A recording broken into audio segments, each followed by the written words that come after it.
entrepreneurs, they fall in love with their product. And I get it, right? I've done that. I've been there. And when they go to market and they don't understand that cost structure or their supply chain ecosystem, I call it the Pac-Man because everyone needs a piece of the pie, right? There's this Pac-Mans. And so that gap will catch up to you. So you got to know your numbers. And if you don't, you can't price properly. You can't negotiate. You can't scale without bleeding the money. I know, I feel like a parent, but it is what, it has to be said. I mean, the product has to taste delicious and it has to make sense as a business. Otherwise, it's a hobby, but those things have to be true. Hey everyone, this is Adam Yee, food scientist and podcast host of Startup CPG's new podcast section, R&D Radio, where we interview food scientists and product developers and what they do and how they can help you build your CPG business. Today, I'm interviewing Lara Tiro from Rebel CPG, a food scientist with over 20 years of helping food businesses build products that are profitable, compliant, and ready to scale.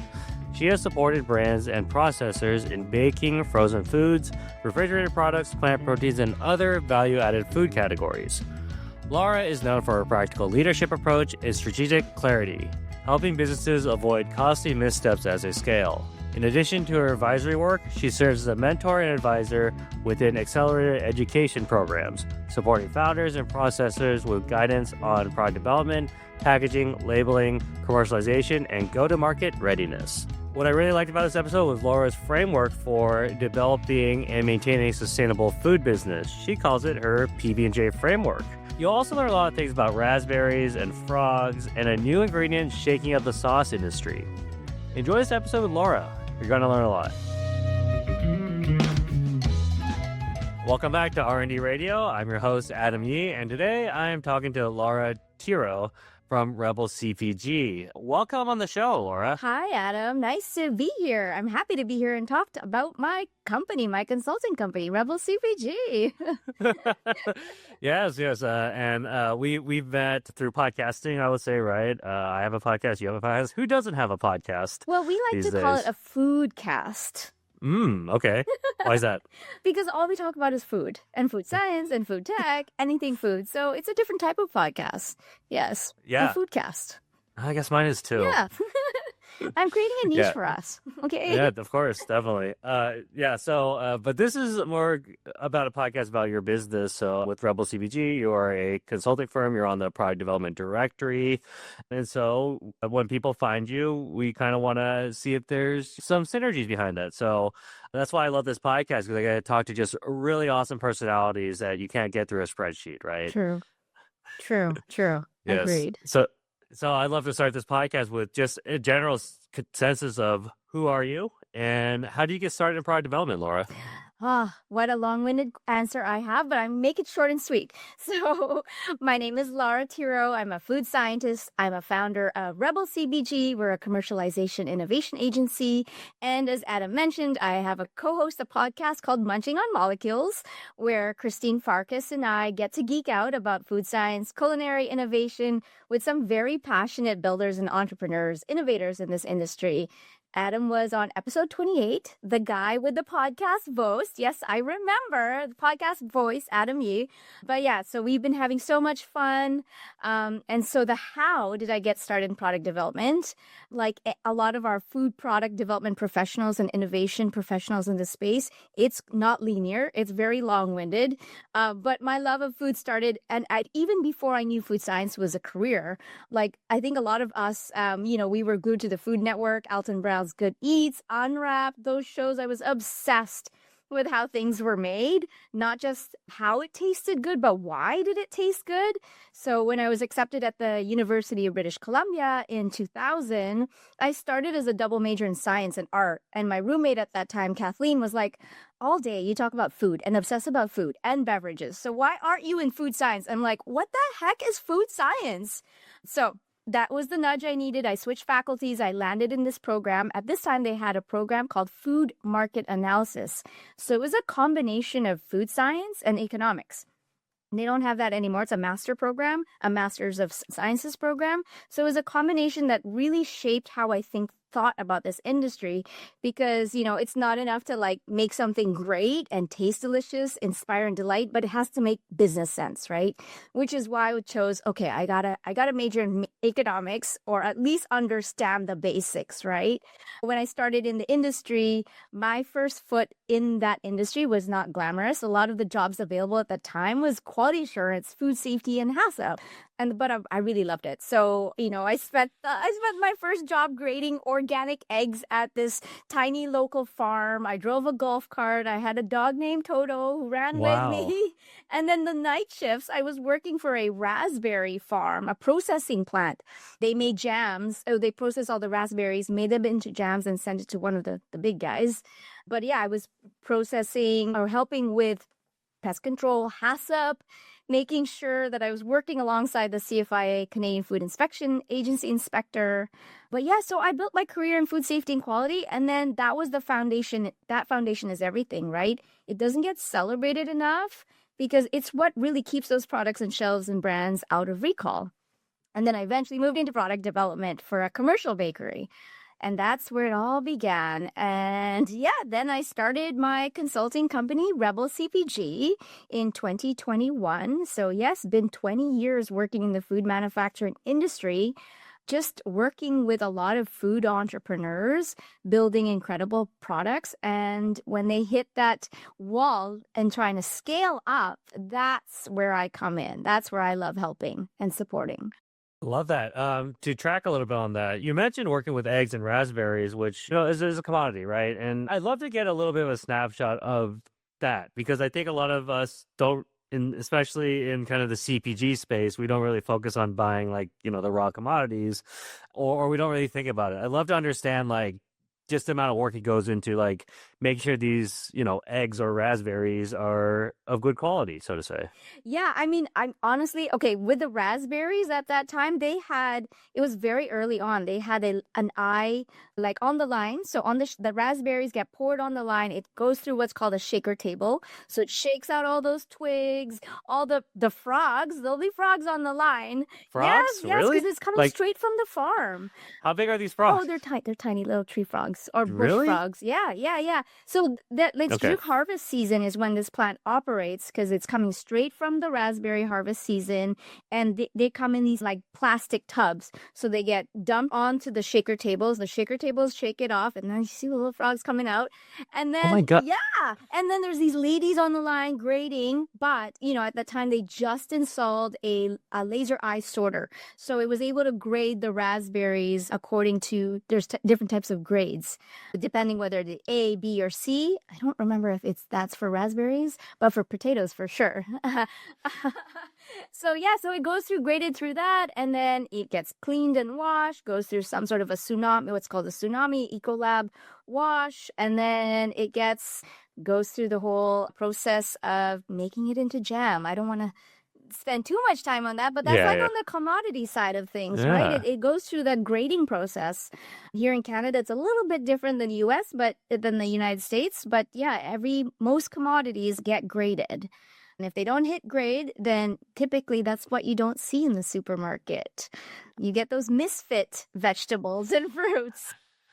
Yeah, I think someone told me like baby carrots, for instance, is a great example of Yeah. like misfit carrots that get grounded up into like these crunchy, delicious snacks. I have recently, well, no, I've been doing this over the years, but replaced like my salty chips and snacks with baby carrots because I really like the crunch, for instance. But that's actually an ugly vegetable innovation that I don't think not a lot of people know about, right? That is true. Actually, yes, that's the other passion of mine is a lot of these vegetables, because they don't make grade, and even during the harvest, a lot of these fruits and vegetables get 20% of it don't hit the grade. So it's left out on the field.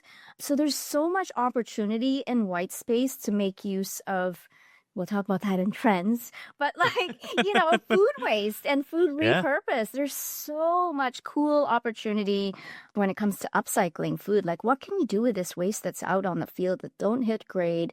There's some cool things that you can use in food, in finished products. Yeah. Oh, 100%. Yeah. And I think with the commodity angle of this, I think more people do it than people realize, right? Like, you mentioned eggs, right? And I don't know if you ever like grown or like had friends with chickens or have chickens, but sometimes Try. they make eggs that are kind of weirdly shaped, right? And you never see those in the grocery store, but those do get processed, right? Yeah. Yeah. I mean, Yeah. yeah, there's jumbo eggs or extra jumbo. There's large.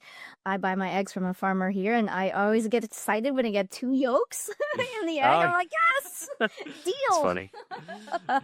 Love that. Love that. Laura, I'm just curious for your business then, what do you generally specialize in, or what have you noticed most entrepreneurs come to you with what type of problem? Yeah, so at the very core of what I do is bridging that gap between that great recipe and that retail product. So I really specialize the concept to commercialization. It's the commercialization part that I love. Like Hmm. I love that messy middle.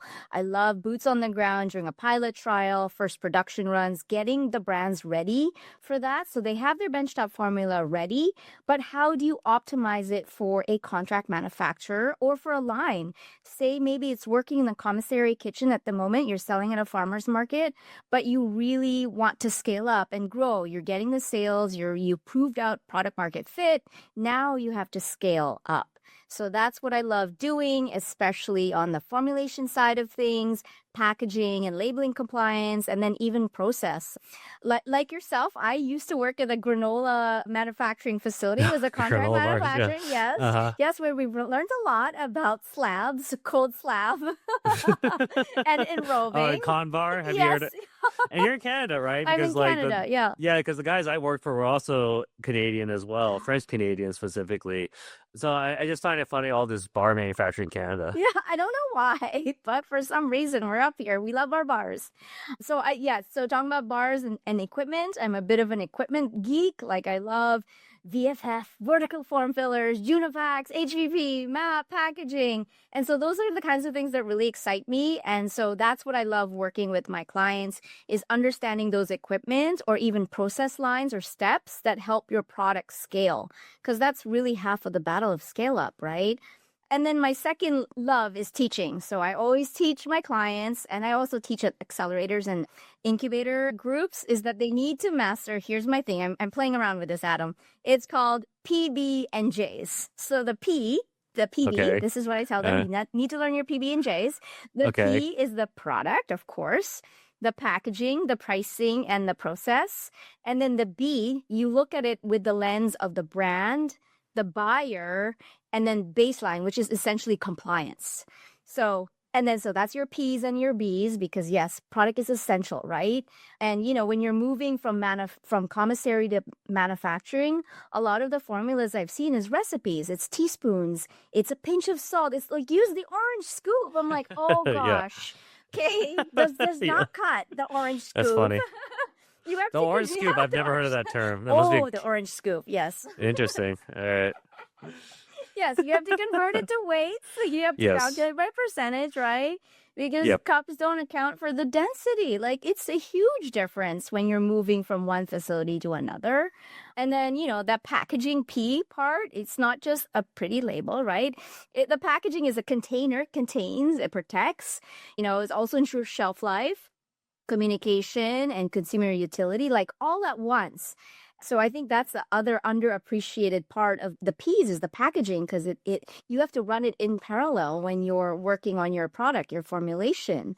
When I was working at the little potato company, potatoes are very sensitive to light. So we really invested in the packaging and making sure that really helps the product, not just like from a formulation point of view, but again, commodity, right? Really helping ensure that integrity. You gave me a funny story about like packaging, right? Like some people give me like, oh, we should do a shelf life. It's like, is this the final packaging you're going to use? Because that's like it's like you need to give me the packaging before we consider a shelf life test. Because if you have a different package, it's going to be all for naught, right? Because different plastics have different, oxygen barriers, different metals have Correct. different moisture barriers. There's just tons of things with the packaging that's like inherently important for storage, right?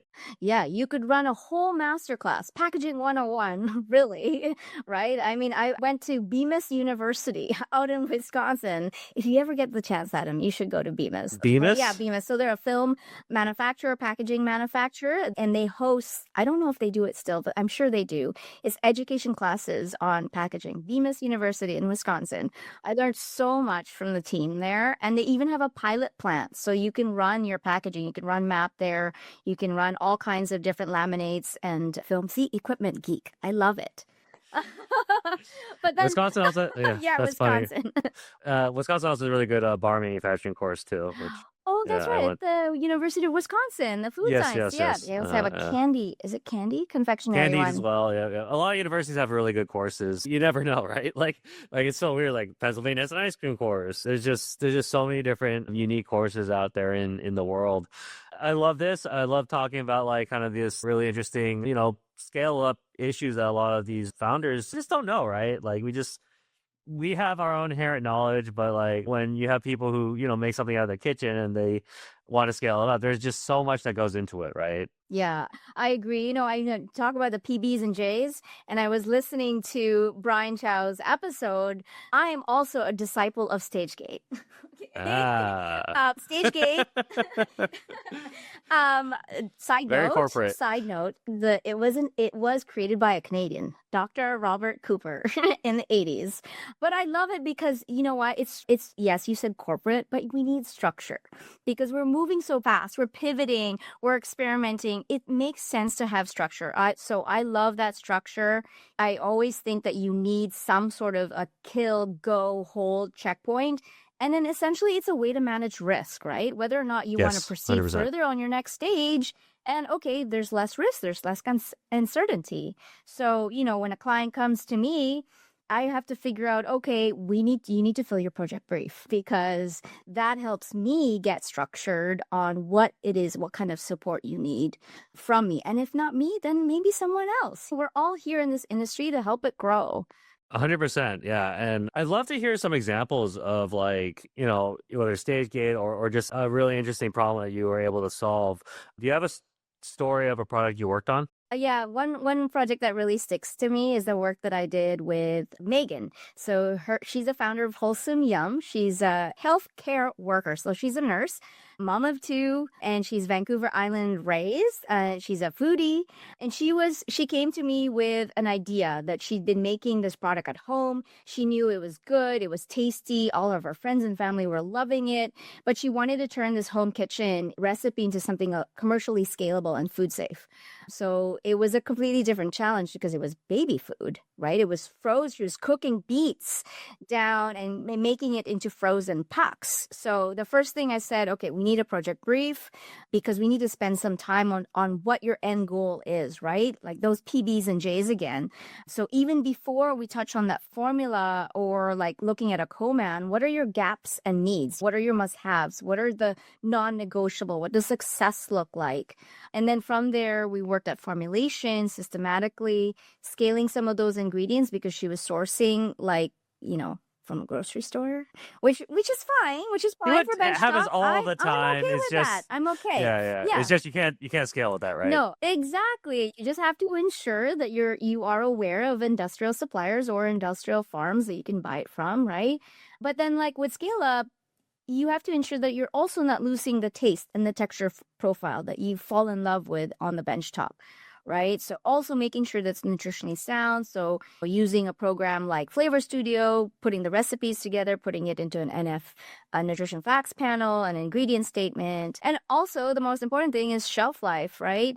If it's frozen, does the packaging that we've picked out, does it prevent any ice crystals? Does it survive temperature variation? She was going to start a D2C. So like, let's drop that master case from a 2-story building. Will those pucks break, right? I'm going to drive it in my car in a cooler bag in the middle of summer. Is there enough dry ice in the packaging for the product to still be viable and still safe? Because that's the most important thing. It's baby food, right? Yeah, for baby food specifically. Exactly. Yeah. Never straight line. There's always surprises. I'll tell them, and then though that ingredients always behave differently at scale. No matter what, like whatever you're doing in your little oven might not work in a rational or like a bigger oven. And, the texture changes. So be okay with that. It's not failure, it's process. So those are the kinds of puzzles I love. And like, I think you've said this before, done is better than perfect. It's a thing. It truly in innovation and product development, you have to be open to your formula changing when you scale, right? There's something is going to go awry. I not say wrong, but that means it's going to go change. right. Yeah. I mean, this is something I've actually been saying more and more often, especially with people who are just starting out, is like your formula is going to change or your product is going to change as you scale up. And it's something I like to build in early in because these are just the trade-offs you have to do, right? Especially there's so many trade-offs you have to do with scaling a product that you just have to as long as you're comfortable with the change, I think it really does help you manage your business a little bit better. Exactly. And since then, if you look up wholesomeyum.ca, Megan has pivoted. And that's okay too, right? Because these are startup founders. You're proving your product market fit. You're proving whether or not it scales. And what I'm more proud of is she's developed this solid foundation, right? Formulation discipline, process documentation, food safe. I'm like, if you can ensure food safe, I'm like a happy camper. And so I'm just so excited what she's building next. She's great. This beautiful beet pancake mix that's amazing. Oh, so gorgeous. And so to me, the best thing that came out of this whole project is that she has this finished product in store. And honestly, that's what makes those spreadsheets worth it, right? I love it. As you can see, that's what gets me going. That's what gets me up in the morning, sparks joy. And the J in the PB&J is joy. Oh, yeah. Wow, yeah. I was expecting, where's the J part of this? The J I love is that. joy. You got to have fun. If it's not getting you out of bed and you're like, oh, I can't do this anymore, that's a sign. That's true. That's a sign. I agree. So there's the little J. It's a small J. Yeah. Every job I quit is because I didn't have that joy. And Exactly. We have one life to live. That is it. So it's got to bring joy. Love that. So you mentioned a lot of really great, acronyms, tactics, and stories. I'd love to hear just some general advice you give entrepreneurs. And I know we sprinkled a lot in this interview, but I'd love to hear some of the common facts and questions that you get asked when it comes to scaling their product. Okay. It is not about formula. It's not about taste. It's about COGS. COGS, cost of goods sold. I always like to say, get cozy with COGS. It's not sexy, but it's honest. So many entrepreneurs, they fall in love with their product. And I get it, right? I've done that. I've been there. And when they go to market and they don't understand that cost structure or their supply chain ecosystem, I call it the Pac-Man because everyone needs a piece of the pie, right? There's this Pac-Mans. And so that gap will catch up to you. So you got to know your numbers. Know your numbers. And if you don't, you can't price properly. You can't negotiate. You can't scale without bleeding the money. I know. I feel like a parrot, but it is what it has to be said. I mean, the product has to taste delicious and it has to make sense as a business. Otherwise, it's a hobby. But those things have to be true. And you know what? COGS, it connects to that bigger picture, right? You're doing the homework up front. You're doing the work. You're doing your back of napkin math. And you're encouraging for things to happen earlier in the process. So when it's cheaper to make and it's cheaper to make those mistakes or things that can go wrong so that when you go further down the road, those painful and expensive changes, it's less, right? It's less. That's true. It happens, but it's less of a big pain in the back. I hear this kind of dismissive excuse, really common, is that it'll be cheaper when we scale. It's kind of the most interesting excuse I get whenever I say, do you know your numbers? And then it's it's expensive now, but it'll be cheaper when we scale. It's yes, but also no, because you're also going to spend a lot more actually making the product, right? Just upfront money, right? And then, so it's just a really, knowing those numbers and understanding just how cash flow works in a food business, I've been noticing is more and more important in your business. Mm-hmm. Yeah. And then if you want to get into retail, those margins are super tight. And then there's other different trade marketing stuff that you have to pay for. So yes, as you scale, those costs are going to come in. It's not part of COGS, but it'll still be part of your business. So take into account some of the chargebacks, the retailer, even dealing with logistics and shipping out your product. There's so many things that you need to account for. I guess how do you tie that into a technical expertise, so to say, right? Right. See, I feel like a lot of the brands like do understand or are trying their best to understand the numbers, but how does a food scientist help with that, do you think?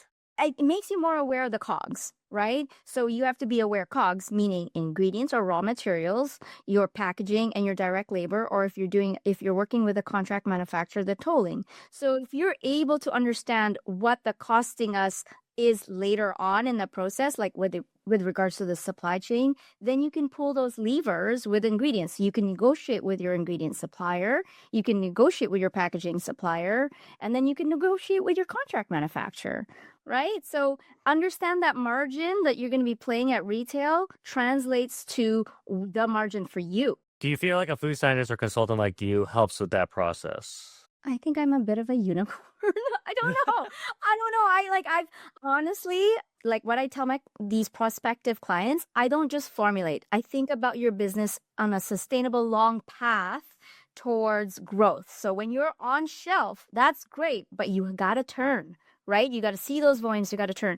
And the only reason like I see this differently is because I've worked for startups. I've not just worked for one, I've worked for multiple, and I've worn so many hats when it's like 4 people. And so I'm not just innovation, I'm also working with marketing, I'm also working with sales, I'm working on GS1, getting those UPCs down, understanding, talking to the retailers. So I get it. Like what I bring is not just technical, but also the numbers side of things, because I always tell my prospective clients, it has to be a business. It has to make sense. Yes, you have this beautiful idea. If you pour a lot of money in it, we can make it taste delicious. Anything can be delicious, but it has to sell and resell. Get those turns going. Get that velocity moving. Otherwise, you're going to lose that shelf space to someone else. I gotta say it like it is, Adam. It's true. It's a very competitive space, right? And I resonate with that. Obviously, I've done a lot of small business stuff as well. So yeah, but a lot of food scientists we vary in skills, right? And I think sometimes some are better at the more technical side, right? And some are better at the more business side. I think that's very important when choosing a consultant to really figure that out. Like, what side do you want? And some problems are more different than others, right? So. Yeah, correct. I will have to say what I don't do is confectionery. I got a guy who I refer all my formulation confectionery work to. But yeah, so like what I love is the commercialization side, right? Because that's really close to the numbers. That's when I ensure that your formula is there, ready for scale up. Love that. Yeah. Funny enough, I don't do baby food because I've had a traumatic experience. It scares me. So yeah, and people don't underestimate like how hard it is, I would say. Anyways, let's shift over to now trends. So you mentioned we had a scheduled interview like this week, but you mentioned like next week you're going to like the sauce conference, and which God. I find really interesting, right? Like, and food scientists go to all these really specialized conferences, from dairies to fats to microbes. I think these give you like an advantage in understanding like what are these like nerds talking about, specifically sauce, really talking about, right? That's to set you up. What is a trend in terms of ingredients that you keep on seeing that you think other people aren't seeing? Oh gosh. Okay, if a trend, I'm gonna say maybe not trend, but the superstar ingredients in sauces and dressings has to be hydrocolloids. So hydrocolloids, what is that? So a hydrocolloid essentially forms a gel in the presence of water. Like I think about it like it sucks up all the water. And it really, you see it in dressings because it also helps with the emulsion. So xanthan gum is a hydrocolloid. The most well-known one and the best use, I think, is xanthan. But there's some really cool things coming out. There's tamarind seed, which I have just seen in a few dressings. Apparently, it has great dispersion. It works well in shear. Yeah, so this is what we're gonna geek out and at it's the very conference. clean label. So clean label. It doesn't have super the clean X, label. Yeah. But I'm like, no, it's just xanthan gum has been used in everything, and it's amazing. But yeah, so tamarind seed gum. I'm excited to learn more. So I think, that's going to be on the conference side. And like you said, I think it's important. Ask when you're working with a consultant or you're wanting to work with a consultant, ask what they specialize in and ask about some of the conferences that they've been in, because that's how we ensure that we are up to date in the industry There's IFT that's coming up in Chicago, the Institute of Food Technologists, which is amazing. You mentioned there was a dairy conference a couple weeks ago. Yeah, I'll report back, Adam, on any up and coming things with Right. xanthan. I think tamarind seed is, I actually haven't heard of that actually. So thanks for enlightening the audience on that. Well, that gives me to a great question about what do you specialize in? Yeah, so everything not confectionery and beverages. So if there is something, because I don't have a facility like our friend Travis, like Rachel, I work in my home kitchen, in my home office. Actually, she has an office. Oh, yeah, she has Rachel an office. actually She does has an have office. Yeah, that's right. But I do have benchtop product equipment. So anything that requires a full-on scale up, like a retort. I mean, I have a Thermomix, so that's fine. I can use that for for hot fill. So that's fine. But like anything that requires larger scale equipment, I would recommend that you work with a contract manufacturer, and I can go there to the facility and work with you. But not confectionery. I got someone who I can refer you to, and he's amazing. Amazing. But I wanted to say, so on the ingredient side on this conference, I'm helping support a Canadian company called SBI. They came up with a fat replacer. So it's a dietary fiber, and it's supposed to replace palm oil. So it's a substitute for palm oil and fat. So one pallet of it could replace, I have the number in front of me. I will tell you later when I have those numbers. I can't remember off the top of my head, but super amazing. We're going to be at the tabletop show, and I'm supporting this ingredient in terms of launching it. So super innovative too. The process is really different. Mm-hmm. Yeah, I mean, there's always these really interesting kind of avenues when it comes to, can we turn protein to a sugar? Can we turn fiber into a fat, right? So I think we're going to see a lot more of that probably in the coming years, I would say. And, ingredient innovation is always interesting because you never know where they're coming from. And, once they pop, it's like, oh, of course, that does make sense. But you never know in hindsight, actually. Or yeah. So I think that's super cool that you go to these types of conferences, very specific conferences. It's amazing, kind of this underworld of food science, so to say. You just don't know. Even no one's an expert. No. That's why we rely on others. Correct. I'd love to just give this opportunity to just say where we can find you and where we can listen to more of your stuff. I know you have a podcast, for instance. Yeah, well, thank you. Thank you for the time. Yeah, you can find me at rebelcpg.com or, connect with me on LinkedIn. I'm a big prolific LinkedIn. I post once a week. No, not really prolific. or, come find us on Munching on Molecules, wherever you get your podcasts, Apple, YouTube, Spotify. Christine would love to have you along for the ride. We publish once a week. And if you're a food entrepreneur who's ready to stop guessing and start building and scaling, let's talk. I'm here for you. And if not, I can send you to someone else because we're all here to support each other. I want to grow this CPG space. Yep, same with me. And it's great to have you on board, Laura. So have a great rest of your day. You too, Adam. Bye. Thank you for listening to Startup CPG's R&D Radio. I hope you guys enjoyed this conversation. We've now arrived together at the end of another episode of the Startup CPG podcast. I'm proud to be part of the team that's part of the top globally ranked podcasts in CPG. As you may know, we're not just a podcast, we're a community of brands and experts, and you should join. You can sign up at startupcpg.com, and you'll then get invited to our online Slack community and be informed on great guests and amazing networking opportunities to get you in front of buyers, investors, brands, and more. Thank you for listening and have a great day.